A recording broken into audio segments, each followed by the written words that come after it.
네, 이렇게 러시아 우크라이나 전장 상황이 북한의 참전 정황들이 속속 드러나면서 일촉즉발로 치닫고 있습니다. 그런데 우크라이나의 이 특정 전술 때문에 북한군의 대규모 희생이 불가피하다 이런 분석이 또 있더라고요. 유 기자, 이게 어떤 전술 때문에 그런 거죠?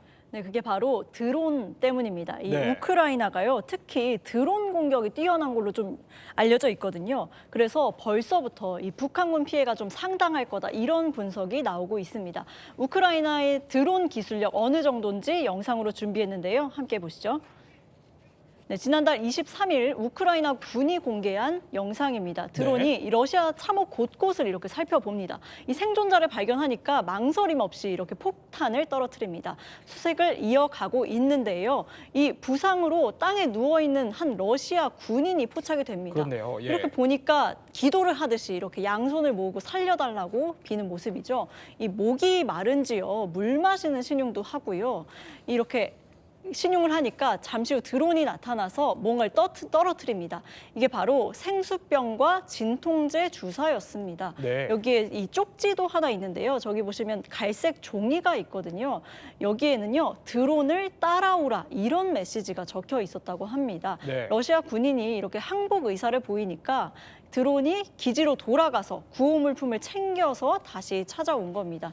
이렇게 이 군인 직접 주사도 하고 물도 마시면서요.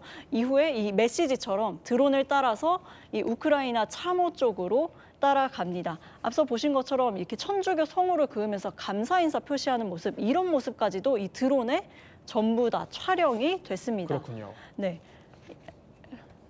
근데 영상을 보면요, 상당히 전장에서 러시아 군에게 이렇게 우크라이나 드론이 근접하는 기술이 상당한 것 같은데, 만약에 이게 전장에서 쓰인다고 가정을 하면 러시아를 돕는 북한군도 타격이 상당히 불가피할 것 같습니다. 네, 맞습니다. 그래서 그런지 국회 국방위원도 비슷한 분석을 내놨더라고요. 듣고 올까요?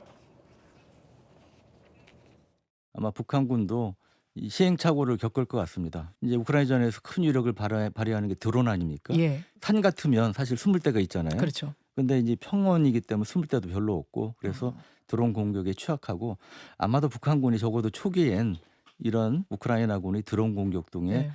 상당한 희생자가 나올 가능성도 있다고 봅니다. 우크라이나군이 한 달에 소모하는 드론이 몇 개인 줄 아십니까? 10,000개라고 합니다. 그러니까 드론이 포탄처럼 사용되고 있는 예. 이런 상황인데,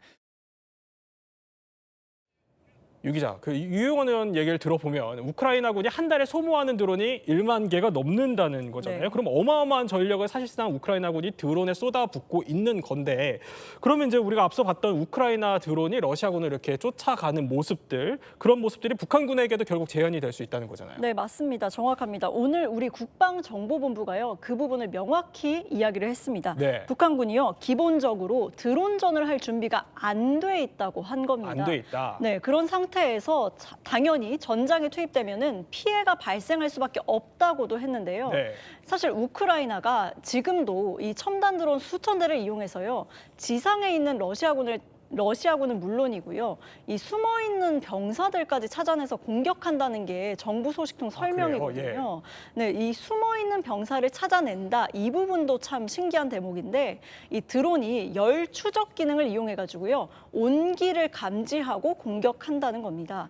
이 소식통은요, 러시아군이 이 열 감지를 막아보려고 포일까지 이용을 하는데 네. 사실 소용이 없다고 설명을 했습니다. 이 정도면 러시아군도 피하기 어려운 수준이라는 건데, 그렇겠네요. 경험이 적은 북한군이라면 더더욱 피하기가 어려울 걸로 보입니다. 그런데 지금 파병된 북한군이 이게 폭풍 군단이라는 특수 부대원인 네. 거잖아요. 근데 북한도 그렇고 우리나라도 그렇고 보면 한반도 지형 자체가 산악 지형이잖아요. 그럼 네. 여기서 훈련을 받은 부대원들일 테니까, 보면은 저기 영상에서도 보니까 쿠르스크가 평지 지형이잖아요. 이런 평지 지형에서는 드론에 더 적발되기 쉬운 거 아니겠습니까? 네, 맞습니다. 이 사실 특수부대원 이것만 들으면은 네. 전투력 측면에서는 훨씬 더 나은 군인들이 아닌가 이렇게 생각이 드실 것 같아요. 그런데 이 문제가 지형이었습니다. 북한 특수부대원들 말씀하신 것처럼 어디서 어떻게 좀 훈련을 했을까요?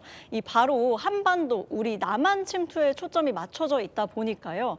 산악 지형에서 이제 몰래 침투하고 또 이 기반 시설 파괴 훈련이 좀 주로 되고 있다고 알려져 있거든요. 그런데 지금 우크라이나 전쟁은 모습이 전혀 다릅니다. 이 넓은 평야 지형인데다가 네. 참호전 양상으로 이제 벌어지고 있기 때문에 한계가 있을 거란 평가가 나오고 있습니다. 특히나 북한군 투입이 예상되는 이 쿠르스크 지역이 대평원 지대거든요. 네. 그러니까 지금까지 훈련해오던 상황과는 전혀 다르기 때문에 일단 지형 적응하는 것부터가 쉽지가 않아 보여요. 또 숨을 곳도 적어서 앞서 보신 그런 드론 공격에 노출될 가능성도 상당히 높습니다. 그렇겠네요. 이 결론적으로는 좀 조심스럽지만 네. 대규모의 사상자가 나올 수도 있다는 데에 좀 무게가 실리고 있습니다.